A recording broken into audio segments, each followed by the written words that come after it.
ولك المن كله وإليه يرجع الأمر كله.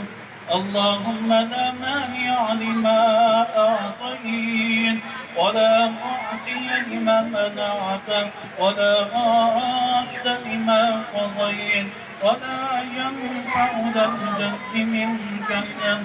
بارك الله لكما وعليكما وجمع بينكما بخير. ربنا هب لنا من أزواجنا وذرياتنا قرة أعين واجعلنا للمتقين إماما. اللهم إنا نسألك العفو والعافية والمعافاة الدائمة في الدين والدنيا والآخرة والفوز بالجنة والنجاة من النار برحمتك يا وكيل يا غفار يا رب العالمين. اللهم إنا نسألك الهدى والتقى والعفاف والغنى. اللهم أحسن عاقبتنا في الأمور كلها وأجرنا من خزي الدنيا وعذاب الآخرة. اللهم احفظنا من كل بلاء الدنيا وعذاب الآخرة. اللهم احفظنا بما حفظت به الذكر. اللهم انصرنا بما نصرت به الرسل إنك على كل شيء قدير.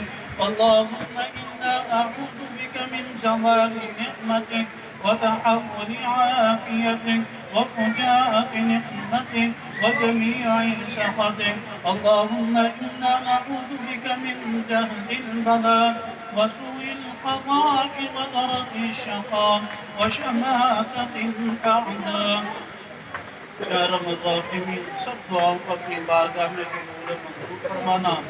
खुसूसन इस निकाह के पढ़ने पढ़ाने को अपनी बारगाह में कबूल मंजूर फरमाना। मियाँ बीवी में प्यार मोहब्बत मवद्दत कायम दायम फरमाना। निकाह की निअमत मिलने पर इसकी कद्र करने की तौफीक नसीब फरमाना।